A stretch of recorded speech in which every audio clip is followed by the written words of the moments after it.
But we are also heirs to those who won the peace and not just the war, who turned sworn enemies into the surest of friends, and we must carry those lessons into this time as well. We will defend our people and uphold our values through strength of arms and the rule of law. We will show the courage to try and resolve our differences with other nations peacefully, not because we are naive about the dangers we face, but because engagement can more durably lift suspicion and fear. America will remain the anchor of strong alliances in every corner of the globe. And we will renew those institutions that extend our capacity to manage crisis abroad. For no one has a greater stake in a peaceful world than its most powerful nation. We will support democracy from Asia to Africa, from the Americas to the Middle East, because our interests and our conscience compel us to act on behalf of those who long for freedom. And we must be a source of hope to the poor, the sick, the marginalized, the victims of prejudice.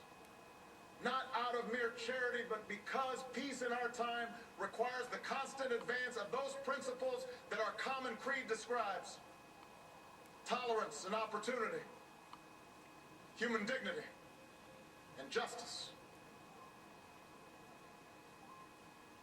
We, the people, declare today that the most evident of truths, that all of us are created equal, is the star that guides us still. Just as it guided our forebears through Seneca Falls and Selma and Stonewall, just as it guided all those men and women, sung and unsung, who left footprints along this great mall, to hear a preacher say that we cannot walk alone, to hear a king proclaim that our individual freedom is inextricably bound to the freedom of every soul on earth.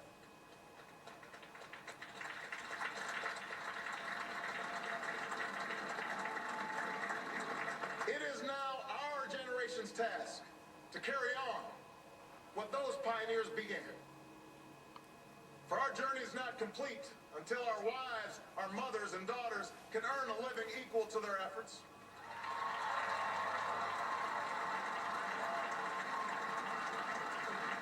Our journey is not complete until our gay brothers and sisters are treated like anyone else under the law. For if we are truly created equal, then surely the love we commit to one another must be equal as well.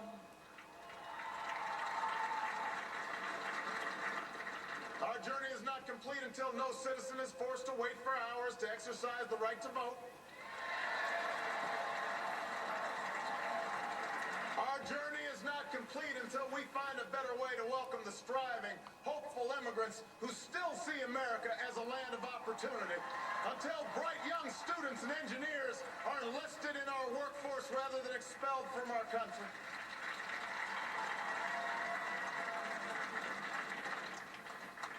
Our journey is not complete until all our children, from the streets of Detroit to the hills of Appalachia to the quiet lanes of Newtown, know that they are cared for and cherished and always safe from harm. That is our generation's task.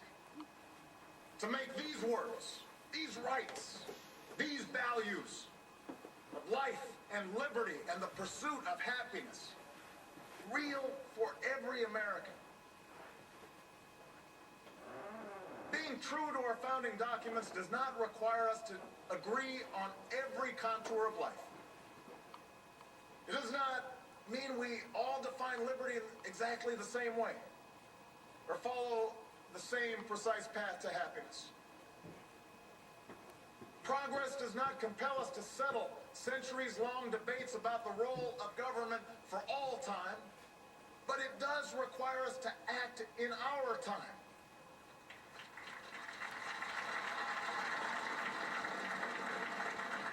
For now, decisions are upon us, and we cannot afford delay. We cannot mistake absolutism for principle, or substitute spectacle for politics, or treat name-calling as reasoned debate. We must act work will be imperfect. We must act knowing that today's victories will be only partial, and that it will be up to those who stand here in 4 years, and 40 years, and 400 years hence to advance the timeless spirit once conferred to us in a spare Philadelphia hall.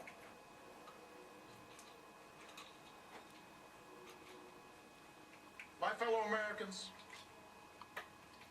the oath I have sworn before you today, like the one recited by others who serve in this cabinet, was an oath to God and country, not party or faction. And we must faithfully execute that pledge during the duration of our service. But the words I spoke today are not so different from the oath that is taken each time a soldier signs up for duty, or an immigrant realizes her dream. My oath is not so different from the pledge we all make to the flag that waves above and that fills our hearts with pride. They are the words of citizens, and they represent our greatest hope. You and I, as citizens, have the power to set this country's course. You and I, as citizens, have the obligation to shape the debates of our time, not only with the votes we cast, but with the voices we lift in defense of our most ancient values and enduring ideals. Let us, each of us now, embrace with solemn duty and awesome joy what is our lasting birthright. With common effort and common purpose, with passion and dedication, let us answer the call of history and carry into an uncertain future that precious light of freedom. Thank you, God bless you, and may He forever bless these United States of America.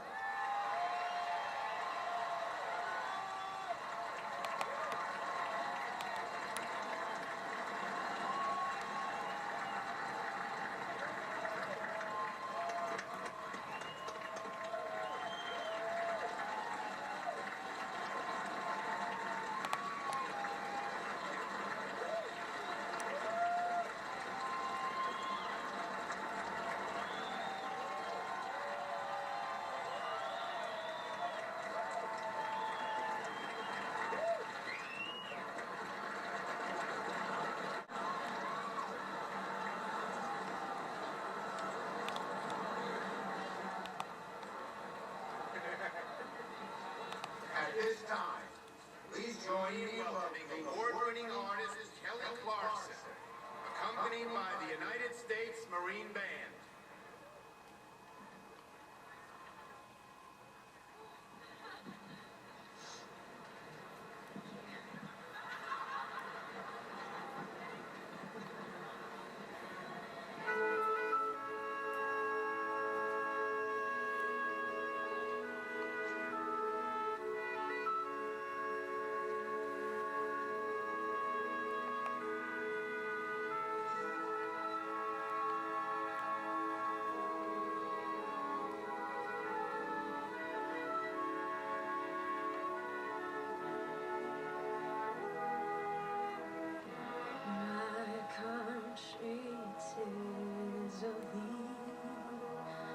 Sweet land of liberty, of thee I sing,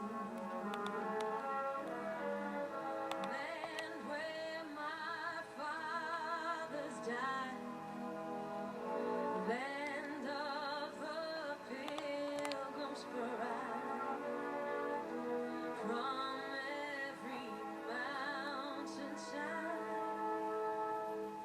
Let freedom ring.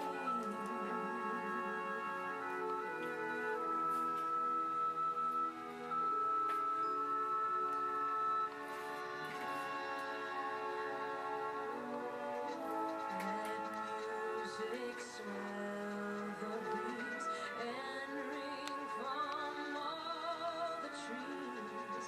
Sweet